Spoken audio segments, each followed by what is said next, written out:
আজ আমরা আলোচনা করব তড়িৎ কোষের সংযোগ এবং কোষের আভ্যন্তরীণ রোধ ও নষ্ট ভোল্ট নির্ণয়, connection of electric cell in a circuit and internal resistance and হচ্ছে লস ভোল্ট। তো এই কটা জিনিস আমরা আলোচনা করব। মনে করা হচ্ছে, দেখো, একটা ব্যাটারি বা তড়িৎ কোষ, তার হচ্ছে তড়িৎচালক বলের মান হচ্ছে ই, আভ্যন্তরীণ রোধ হচ্ছে আর, মানে এটা হচ্ছে ব্যাটারির মধ্যে সংযুক্ত অবস্থা আছে। তাহলে পজিটিভ টার্মিনালের সাথে যদি এটা এ বিন্দু হলে একটা রেজিস্ট্যান্সের এ পয়েন্ট, একটা রেজিস্ট্যান্সের বি পয়েন্ট একটা তার দ্বারা যুক্ত করা হয়েছে, এবং তড়িৎ প্রবাহটা ব্যাটারির ধনাত্মক প্রান্ত থেকে রেজিস্ট্যান্সের মধ্য দিয়ে বা রোধের মধ্য দিয়ে বির দিকে গিয়ে আবার নেগেটিভ প্রান্তের দিকে চলে আসছে। এই একটা সার্কিট কানেকশন হতে পারে। নতুবা অর এর ইকুইভ্যালেন্ট সার্কিট হচ্ছে এইটা। এক্ষেত্রে তোমার দেখো, এই একটা শুধুমাত্র ব্যাটারিটা এঁকে ব্যাটারির মধ্যে যেহেতু রেজিস্ট্যান্সটা অবস্থিত, ইন্টারনাল রেজিস্ট্যান্স, ওই জন্য দেখো ব্যাটারির সঙ্গে ই কমা আর দিয়ে দেখানো হয়েছে। সেটাকে যদি আমরা ছাড়ভাবে লিখি, এই পুরোটা একটা ব্যাটারি, সেখান থেকে দেখো তড়িৎচালক বল দিয়ে কোষটাকে আলাদা করে লেখা হয়েছে এবং রেজিস্ট্যান্সটাকে আলাদাভাবে দুরকমভাবে তোমার বর্তনী চিত্র আসতে পারে বা দিতে পারে ম্যাথামেটিক্যাল সলিউশনের জন্য। তো এবারে আমরা যেটা বলবো, এই যে তড়িৎ কোষ আছে, এখান থেকে আমরা ইন্টারনাল রেজিস্ট্যান্সের মানটা কিভাবে বের করব বা লস্ট ভোল্টটা কি হবে সেটা আমরা বের করব। তাহলে আমরা দেখব এই সার্কিটটার প্রবাহ মাত্রাকে আমরা আই দ্বারা লিখি। প্রবাহ মাত্রা সমান মোট তড়িৎচালক বল, এখানে একটাই মাত্র তড়িৎচালক বল আছে, মোট তড়িৎচালক বল বাই মোট তুল্য রোধ। একটুখানি দেখার জন্য, তাহলে আই ইকুয়ালস টু কি দাঁড়াচ্ছে, মোট তড়িৎচালক বল, শুধুমাত্র বর্তনীতে তড়িৎচালক বল এই বর্তনী ভাবে, আর ওই বর্তনী কত আছে, ই আছে, ই বাই মোট রোধ। দেখো বইয়ের বর্তনী রোধ কত, আর এই আরটা দেখো পুরোপুরি শ্রেণী সমবায়ে যুক্ত করা আছে। একটু লক্ষ্য করে দেখো, যদি শ্রেণী সমবায়ে যুক্ত করা থাকে তাহলে রোধগুলো কি এমনি সিম্পলি যোগ হয়। তাহলে কত হচ্ছে, আর প্লাস আর। বলো, এবার আমরা একটু কোনাকুনি গুণ করে নেব, নিলে কত হচ্ছে, দেখো E is equal to I R plus I R. এই আই আরটা কি, এই আই আরটা হচ্ছে এই যে তুমি রেজিস্ট্যান্স নিয়েছো এ বি দুটি প্রান্ত, আর রোধের দুই প্রান্ত এ বি, এর এগেনস্টে ভোল্টেজ ড্রপ, বিভব পতন, এখানে কত হচ্ছে আই ইন্টু আর। আমরা ওহমের সূত্র থেকে জানতাম ভি সমান সমান আই আর। তাহলে এই আর রেজিস্ট্যান্সের এগেনস্টে যে ভোল্টেজটা হচ্ছে তাকে আমরা কি বলছি, ভি দ্বারা লেখা হচ্ছে। তাহলে দেখো এই জায়গায় লিখছি E equals to V plus I R. এখান থেকে ওই ভির ভ্যালুটা যদি বের করে, তাহলে ভি ইজ ইকুয়াল টু বের হচ্ছে ই মাইনাস আই আর। এটা হচ্ছে এই আর যে রেজিস্ট্যান্স আছে তার এগেনস্টে কি পরিমাণ ভোল্টেজ ড্রপ হচ্ছে। ইটা কি বলে দিয়েছেন, তড়িৎচালক বল। তার মানে থেকে এই যে আর এর এগেনস্টে যে ভির এগেনস্টে যে ভোল্টেজ, আর এর এগেনস্টে যে ভোল্টেজ ড্রপটা হচ্ছে, তার মানটা দেখো ব্যাটারির যে তড়িৎচালক বল তার থেকে এই আই আর পরিমাণ কি আছে, কম আছে। একটুখানি লক্ষ্য করে দেখো, এই যে মানটা আই আর পরিমাণ কম আছে। এই যে বিভবটা, এই বিভবটাকে আমরা কি বলবো, নষ্ট ভোল্ট। তাহলে অর্থাৎ নষ্ট ভোল্ট বলতে বুঝলাম যে ব্যাটারির মধ্যে যে ইন্টারনাল রেজিস্ট্যান্স আছে বা আভ্যন্তরীণ রোধ আছে, তার জন্য কিছু পরিমাণ ব্যাটারি তার নিজস্ব বিভবটাকে নষ্ট করে, তাকে আমরা এক কথা বলতে পারি নষ্ট ভোল্ট। এর থেকে আরও একটা ভালো জিনিস আমরা বুঝলাম যে এই যে বিভব, ভির মান, বিভবের মান সবসময় তড়িৎচালক বলের থেকে কি হবে, ছোট হবে। দেখো তড়িৎচালক বল থেকে আইয়ার পরিমাণ বাদ যাচ্ছে, বোঝাতে পারলাম। তাহলে এই ছিল আমাদের এই প্রবাহ মাত্রা রিলেটেড কানেকশান এবং হচ্ছে কীভাবে নষ্ট ভোল্টের মানটা ক্যালকুলেশন হচ্ছে। তাহলে এখান থেকে কেউ যদি ছোটো হাতের নষ্ট ভোল্ট আই আর এর ক্যালকুলেশনটা, এই সিম্পল ক্যালকুলেশন, আই আর সমান তাহলে কত হবে, আই আর সমান হবে তোমার ই মাইনাস ভি। এটা হচ্ছে তোমার নষ্ট ভোল্ট ক্যালকুলেশন। ক্লিয়ার? নেক্সট, এবারে আমরা এখান থেকে যেটা বলবো, ভোল্টমিটার সংযোগ। ভোল্টমিটার সাধারণত ব্যাটারির বহির্বর্তনীতে সংযোগ করা হয়। এই যে আমরা আটটা রেখেছি, এই ব্যাটারির সঙ্গে প্যারালালি মানে দেখো দুই প্রান্ত ব্যাটারি দুটি প্রান্তে এটা নেগেটিভ টার্মিনাল পজিটিভ টার্মিনাল, এই যে আরটা রেখেছি আরের পরিবর্তে যদি জাস্ট একটা ভোল্ট মিটার লাগিয়ে দিতাম তাহলে এইভাবে ভোল্ট মিটারটা সংযোগ হয়। তাহলে ব্যাটারি এগেনস্টে প্যারালালি কি সংযোগ হবে, ভোল্ট মিটারটা সংযোগ করা। এর মধ্যে তুমি কি পাবে, এর মধ্যে তুমি যেটা পাবে, এটা তো রেজিস্ট্যান্সের পরিবর্তে রাখছি, তাহলে এখানে কি পাবে, এই জায়গাটা যেটা পাবে তুমি তড়িৎচালক বল পাবে না, এখানে যেটা পাবে যেহেতু এটা কি পাবে, বিভব পাবে, যেহেতু এটা বৈবর্তনীতে সংযোগ করা হচ্ছে। তাহলে এখানে তোমরা কি পাচ্ছ, যদি ভোল্ট মিটার লাগাই সেখানে কতটা পরিমাণ বিভব হচ্ছে সেটা পাবো আমরা, কারণ ভোল্ট মিটারেরও একটা রেজিস্ট্যান্স আছে, সে কিন্তু ওই ভোল্টেজটা কী করবে, ড্রপ করবে। বোঝাতে পারল। নেক্সট দ্বিতীয় নম্বর আলোচনা কি আছে, আভ্যন্তরীণ রোধ যদি নগণ্য হয়, তার মানে কি, এই যে ইকুয়েশনটা আমরা পেলাম, আমি একটু উপরের দিকে মুছে দেবো।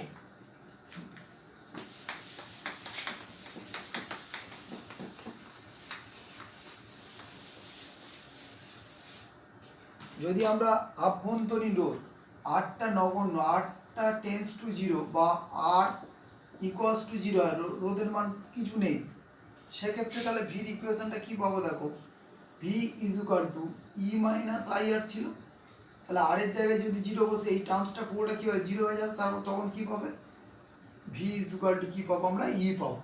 তাহলে আভ্যন্তরীণ রোধ যদি খুব ছোট হয়, যেমন লেড অ্যাসিডের যে সেল আছে ওর আভ্যন্তরীণ রোধটা 0.01 ওহম থেকে তোমার হচ্ছে হয় 0.1 ওহম, তাহলে এই মানটা খুব ছোট। ওই যে লেড অ্যাসিডের ক্ষেত্রে মোটামুটি ধরে নেওয়া হয় ওর যে তড়িৎচালক বল কোষের যা হবে, ওর হচ্ছে এগেনস্টে বিভব প্রভেদের মানও কিন্তু তাই হবে। এটা কেস 1, 1 নম্বর গেল। 2 নম্বর কেস এরকম হতে পারে, যদি মুক্ত বর্তনী হয়, মুক্ত বর্তনী মানে এটা ওপেন সার্কিট, একদম পুরো এরকম খোলা অবস্থা আছে, তার মানে এখানে কি কোনো প্রবাহ যাবে না, আই মান জিরো। তাহলে মুক্ত বর্তনীর ক্ষেত্রে কি হবে, মুক্ত বর্তনীর ক্ষেত্রে এই একই ইকুয়েশনে আই ইজ ইকুয়াল টু যদি জিরো হয়, তাহলে এখানে আয়ের জায়গায় জিরো বসা, সেক্ষেত্রে তুমি কি ভি সমানই। তাহলে এখান থেকে আমরা তড়িৎচালক বলে আরও একটা সংজ্ঞা দিতে পারবো, যে কোনো কোষের যদি মুক্ত বর্তনী হয় তাহলে ওই কোষের দুই প্রান্তের বিভব প্রভেদকে আমরা কি বলবো, ওই কোষের তড়িৎচালক বল। ক্লিয়ার। নেক্সট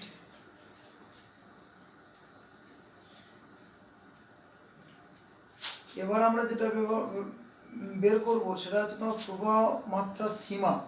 প্রবাহ মাত্রার সীমা আমরা কিভাবে বের করবো, দেখো প্রবাহ মাত্রার সীমা যদি এইরকমই হয়, ভি এর মান, এই যে ভিটা দেওয়া আছে, ভি এর মান খুব বেশি, ভালো করে বোঝার চেষ্টা করতে, ভি এর মান যদি খুব বেশি হয় তাহলে দেখো ভি এর মান যদি খুব বড় হয়, তাহলে এইখান থেকে এই ইকুয়েশন থেকে আমরা ধীরে ধীরে যাব। এই যে ভি এর মান যদি খুব বড় হয়, ই আই আর, এই পার্টটা একটুখানি দেখতে হবে তোমার ভালো করে।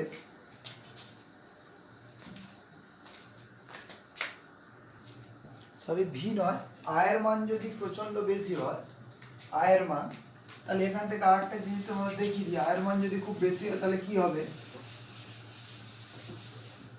আয়ের মান প্রচণ্ড বেশি, তাহলে এই মানটা দেখবে, এই যে ভ্যালুটা আর এর মান অথবা আয়ের মান যদি বেশি হয়, এই মানটা কিন্তু এর সঙ্গে প্রায় ইকুয়াল টু হয়ে যাবে, প্রায় ইকুয়াল টু, অর্থাৎ যদি এইরকম হয় ই ইজ ইকুয়াল টু যদি আই আর হয়ে যায়, এই যে তড়িৎচালক বল আভ্যন্তরীণ রোধের সঙ্গে আর আভ্যন্তরীণ বিভব প্রভেদ অর্থাৎ নষ্ট ভোল্টের সঙ্গে যদি সমান হয়ে যায়, তাহলে ভি ইকুয়ালস টু কত হয়ে যায়, জিরো হয়ে যাবে। সেক্ষেত্রে তখন ই ইজ ইকুয়াল টু আই আর। তাহলে এখানে আমরা যদি প্রবাহ মাত্রার সর্বোচ্চ সীমা খুঁজে পাই, তাহলে আই সমান কত হবে গো, ই বাই আর। ধরো একটা কোষের তড়িৎচালক বল হচ্ছে 1.5 ভোল্ট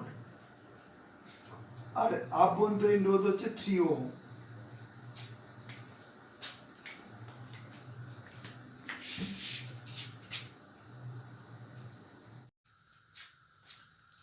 তড়িৎচালক, তাহলে এখান থেকে যদি আমরা ইর ভ্যালু বের করি, আয়ের ভ্যালু বের করি, আই ম্যাক্সিমাম সর্বোচ্চ সীমা, তাহলে কত হবে, ই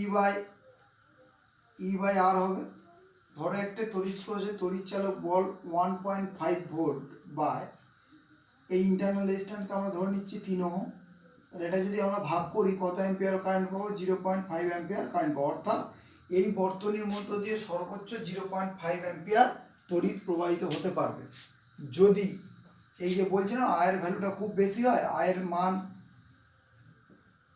খুব বেশি আয়ের মান যদি খুব বেশি হয়, তড়িৎ প্রবাহ মাত্রা মান যদি খুব বেশি হয়, সেক্ষেত্রে আই ইন্টু আর এর ভ্যালুটা প্রায় ইকুয়াল টু হবে কার সাথে, ইর সাথে। ফলে কি হবে, বহির্বর্তনী যে বিভব প্রভেদ তার মানটা কি হবে, 0 হবে।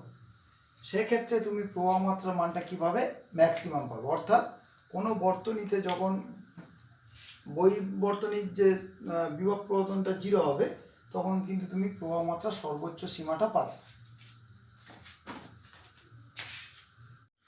এবারে আমরা ভোল্টেজ সোর্স এবং কারেন্ট সোর্স সম্পর্কে জানব। ই তড়িৎচালক বল, আর আভ্যন্তরীণ রোধ বিশিষ্ট একটি তড়িৎ কোষ, এবং এদিকে এই যে এ বি দুটি টার্মিনাল আছে, এ বি টার্মিনাল, এখানে একটা রেজিস্ট্যান্স যোগ করা আছে, সেটা হচ্ছে ভ্যারিয়েবল রেজিস্ট্যান্স। আমরা প্রত্যেকে জানি এরকম তীর দেওয়া থাকা মানে রেজিস্ট্যান্সটা হবে ভ্যারিয়েবল, অর্থাৎ এর মানের কি হবে, পরিবর্তন হবে। এইরকম একটা সোর্স দেওয়া আছে, সেটিং বর্তনী দেওয়া আছে। এই বর্তনী থেকে আমরা কিভাবে ভোল্টেজ সোর্স আর কারেন্ট সোর্স কিভাবে হচ্ছে, কি কন্ডিশন মেনটেন করলে এই বর্তনীর তড়িৎ কোষটা ভোল্টেজ সোর্স হিসেবে কাজ করবে, এবং কি কন্ডিশন মেনটেন করলে এই বর্তনীটা কারেন্ট সোর্স হিসেবে কাজ করবে, আমরা বের করব। তাহলে অ্যাট ফার্স্ট আমাদের এখান থেকে এই বর্তনীর তড়িৎ প্রবাহ মাত্রা কত বের করতে হবে, এবং এই বর্তনীর ভোল্টেজটা কত। এই মনে করি এর এগেনস্টে ভোল্টেজ ড্রপ হচ্ছে ভি, তাহলে ভির মান কত আমরা বের করতে হবে। এক নম্বর প্রথম প্রবাহ মাত্রা একটু আগে ক্যালকুলেশন করেছিলাম। আই সমান কি করেছিলাম, আই সমান মোট তড়িৎচালক বল ই বাই মোট তুল্য রোধ। তাহলে মোট তুল্য রোধ কত হচ্ছে, আর প্লাস আর স্মল আর। একটা হচ্ছে এক্সটার্নাল রেজিস্ট্যান্স আর একটা হচ্ছে ইন্টারনাল রেজিস্ট্যান্স। নেক্সট, যদি বিভব আমরা ওহমের সূত্র থেকে ভি সমান কত জানি, আই ইন্টু আর। তাহলে এখান থেকে যদি আমরা ক্যালকুলেশন করে আয়ের ভ্যালুটা বসিয়ে দিলাম, E by R plus R into R. এটা আমাদের কি পেলো, এটা হচ্ছে আমরা ভোল্টেজ পেলাম, আর এটা কি পেলাম, প্রবাহ মাত্রা পেলাম। এবার অ্যাজ এ ভোল্টেজ সোর্স কি কন্ডিশন মেনটেন করবে, আমরা কিছু করব না, চলো একটা ক্যালকুলেশন করি। এটা ভোল্টেজ সোর্সের ক্যালকুলেশন হচ্ছে, ভোল্টেজ সোর্সের ক্যালকুলেশন কি, কন্ডিশনটা আমি পরে বলছি, এখানে লিখবো কন্ডিশনটা। তার আগে এখান থেকে একটা ছোট্ট ক্যালকুলেশন করি। V is equal to E R by R plus R. এই আরটাকে জাস্ট লাভিয়ে নিলাম নিচে, তাহলে উপরে পড়ে আছে E by R by R by R. R দিয়ে যদি নিচের টার্মসটাকে ভাগ করে দিই, আমরা কি পাচ্ছি, E by 1 plus R by আর। যদি এইরকম কন্ডিশন হয়, ভোল্টেজ ইফ আর এর মানটা very very greater than smaller হয়, অর্থাৎ বহির্বর্তনী রোধটা, এটা যদি ভেরিয়েবল রেজিস্ট্যান্স, বহির্বর্তনী রোধটা ইন্টারনাল রেজিস্ট্যান্সের থেকে খুব বড় হয়, তাহলে এই যে পার্টটা আছে, এই পার্টটা কি টেন্স টু 0 হবে। তার মানে দেখো তুমি যে বিভব প্রভেদ ভিটা পাচ্ছ, ভি ইজ ইকুয়াল টু কি হয়ে যাচ্ছে, ই। তার মানে কি এই বর্তনীটা তখন একটি ভোল্টেজ সোর্সের মতো কাজ করে। দেখো যাই বিভব প্রভেদ তাই কিন্তু এখানে তড়িৎচালক বল হয়ে যাচ্ছে। তাহলে এই যে ইয়েটা বর্তনীটা এক্ষেত্রে কি হিসাবে কাজ করবে, ভোল্টেজ সোর্স হিসাবে কাজ করবে। Next, current source, CUR, current source. তাহলে কারেন্টের ভ্যালুটা আমরা জানি, এখানে আই ইজ ইকুয়াল টু কি পেলাম, আই ইজ ইকুয়াল টু পেলাম ই বাই আর প্লাস আর। আমি নিচ থেকে তোমার স্মল আর কমন নিলাম, ই বাই স্মল আর যদি কমন নিই আমরা, এই ইর মান তো ধ্রুবক, তাহলে এটা একটা ভোল্টেজ সোর্সের মতো কাজ করছে। এখানে দেখো আর কমন নিলাম, তাহলে কত হচ্ছে 1 বাই আর বাই আর।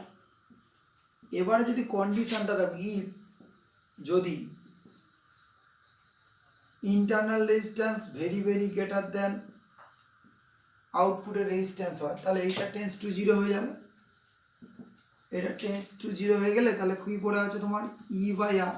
তুমি একটুখানি লক্ষ্য করে দিই, এটা কি তড়িৎচালক বল, তড়িৎচালক বল, এটা কি ব্যাটারির তড়িৎচালক বল ফিক্সড, ব্যাটারির আভ্যন্তরীণ রোধ সেটাও ফিক্সড। এই যে দুটি মান যদি ফিক্সড হয়, তাহলে এইটার সমান কি লিখবো, কনস্ট্যান্ট। তাহলে একটা স্থির মানের প্রবাহ পেতে গেলে কিন্তু আমার এই কন্ডিশনটা মেনটেন করতে হবে। তার মানে দেখো, এই যে যখন একটা সোর্স কারেন্ট সোর্স হিসাবে কাজ করবে, সেক্ষেত্রে বহির্বর্তনী রেজিস্ট্যান্স তুমি কি রাখলে, সেটা কিন্তু খুব বেশি ফ্যাক্টর নয়। এই যে কারেন্ট সোর্স হিসাবে কিন্তু বহির্বর্তনী রেজিস্ট্যান্স এখানে কোনো ক্যালকুলেশনে লাগছে না। বোঝাতে পারলো? একটুখানি বলে দিই শোনো। এক্ষেত্রে বহির্বর্তনী রোধ আর এর মান যাই হোক না কেন, ব্যাটারির বহির্বর্তনীতে স্থির মানে তড়িৎ প্রবাহ পাঠায়। সেই অবস্থায় এই সোর্সটাকে আমরা কি বলবো? কারেন্ট সোর্স বা প্রবাহ উৎস। এটাকে বলা হয় ভোল্টেজ সোর্স বা বিভব উৎস। ক্লিয়ার?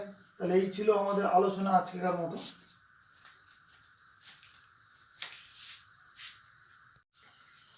এবার হচ্ছে কোষের তড়িৎচালক বল ও বিভব প্রভেদের মধ্যে তুলনা। তুলনা পার্থক্যটা আমরা প্রত্যেকে বুঝি। তুলনা বলতে মিল অমিল দুটোই বলতে হবে। আগে এদের তড়িৎচালক বল আর বিভব প্রভেদের মধ্যে কি কি মিল আছে বলে দিই। তড়িৎচালক বলের একক হচ্ছে ভোল্ট, আর বিভব প্রভেদের একক হচ্ছে ভোল্ট। বলে এটা সদৃশ্য, দুজনে মিল আছে। এবার পার্থক্যটা কি? 1 নম্বর পার্থক্য বলা হচ্ছে তড়িৎচালক বলে কি হয়, কোনো একটা ব্যাটারি চার্জ করা হলো, এখন ব্যাটারি একটা বহির্বর্তনী সোর্স দিয়ে চার্জ করা হলো, ডিসি সোর্স দিয়ে চার্জ করা হলো। চার্জ করলে কি হচ্ছে দেখো, এখানে তড়িৎটা গিয়ে এই ব্যাটারির মধ্যে সঞ্চিত হচ্ছে, অর্থাৎ তড়িৎ শক্তি যা ব্যাটারির মধ্যে সঞ্চিত হওয়ার ফলে তড়িৎচালক বলের উদ্ভব হয়। আর বিভব প্রভেদটা কি হয়, যখন ব্যাটারির সাথে একটা ধরো সাপোজ একটা বাল্ব যুক্ত করে দেওয়া হলো। বাল্ব যুক্ত করে দিলে কি হবে, ব্যাটারির মধ্যে তড়িৎ শক্তিটাকে বাল্বের মধ্যে কি পরিণত হচ্ছে, আলোক শক্তিতে রূপান্তরিত হচ্ছে। তার মানে কি, সঞ্চিত শক্তি তড়িৎ শক্তি যখন অন্য শক্তিতে রূপান্তরিত হবে তখন কিসের উৎপত্তি হবে, বিভব প্রভেদের উৎপত্তি হবে। তার মানে এটাই, তড়িৎচালক বল হলো কারণ আর বিভব প্রভেদ হলো তার তৃতীয় নম্বর বলতে পারি। তড়িৎচালক বল হচ্ছে কারণ আর বিভব প্রভেদ হচ্ছে তড়িৎচালক বলের ফল। 3 নম্বর পয়েন্ট কি? 3 নম্বর পয়েন্ট আমরা এটা পড়ে এসেছি, V is equal to E minus I R পড়ে এসেছিলাম। তার মানে দেখো কিছুটা পরিমাণ বিভব, এই যে আই আর এই যে ভির মান অর্থাৎ বহির্বর্তনীতে বিভব প্রভেদ কোনো দিনের জন্য এই ইর থেকে বড় হতে পারবে না। কারণটা কি, ব্যাটারির যে ইন্টারনাল রেজিস্ট্যান্স আছে সে কি করবে, কিছুটা পরিমাণ তোমার বিভবটাকে নষ্ট করে দেবে, নষ্ট ভোল্ট যেটাকে বলছিলাম। সুতরাং বহির্বর্তনীর বিভব সবসময় তড়িৎচালক বলের মানের থেকে কি হবে, কম হবে। সাপোজ কোনো একটা ব্যাটারির তড়িৎচালক বল, মনে করছি 3 ভোল্টের একটা ব্যাটারি আছে, তুমি কিন্তু এইটাই ভির ভ্যালুটা সবসময় কি পাবে, লেস দ্যান 3 ভোল্ট। ধরো সাপোজ হতে পারে 2.9 ভোল্ট পেতে পারো, সাপোজ সবসময় মানটা কি হবে, কম হবে। নেক্সট কি বলা হচ্ছে, যখনই মুক্ত বর্তনী থাকবে, মুক্ত বর্তনী এই আলোচনা আমি অলরেডি করে ফেলেছি। মুক্ত বর্তনী I equals to 0, I equals to যদি তোমার 0 হয় সেক্ষেত্রে মুক্ত বর্তনীর ক্ষেত্রে কোনো প্রশ্নই উঠবে না, বিভব প্রভেদের মান যা হবে তড়িৎচালক বলের মান কিন্তু তাই হবে। ক্লিয়ার? এবার যদি কোনো প্রমাণ কোষ থাকে, প্রমাণ কোষের ক্ষেত্রে কি হয়, প্রমাণ কোষের ক্ষেত্রে বলা হচ্ছে দেখো, প্রমাণ কোষের ক্ষেত্রে যখন দেখবে এই যে আয়ের মানটা, এই প্রবাহ মাত্রার মান যখন কমবে বা বাড়বে, যখন প্রবাহ মাত্রার মান কমে যাবে তার মানে কি টোটাল ভ্যালু এইটার মান কি হবে, কমে যাবে। কমে গেলে কি হবে, এই টোটাল এই ভ্যালুটা যদি কমে যায় তার মানে কি বিভব প্রভেদের মান কি হবে, বাড়বে। এবার এই প্রবাহ মাত্রার মান যদি বেশি হয়ে যায়, যদি বেশি হয়ে গেলে এইটার ভ্যালু কি হবে, এইটার ভ্যালু কি হবে, বেশি পরিমাণ বাদ যাবে। তার মানে ই থেকে বেশি পরিমাণ বাদ যাচ্ছে, মানে ভির ভ্যালুটা কি হবে, সেক্ষেত্রে কমে যাবে। এইটা যদি বেশি হয় ভির মান কমে যাবে, আয়ের মান যদি বেশি হয় ভির মান কমে যাবে, আয়ের মান যদি কম হয় ভির মান কিন্তু বেশি হয়ে যাবে। এই ছিল মোটামুটি তড়িৎচালক বল আর বিভব প্রভেদের মধ্যে তুলনা।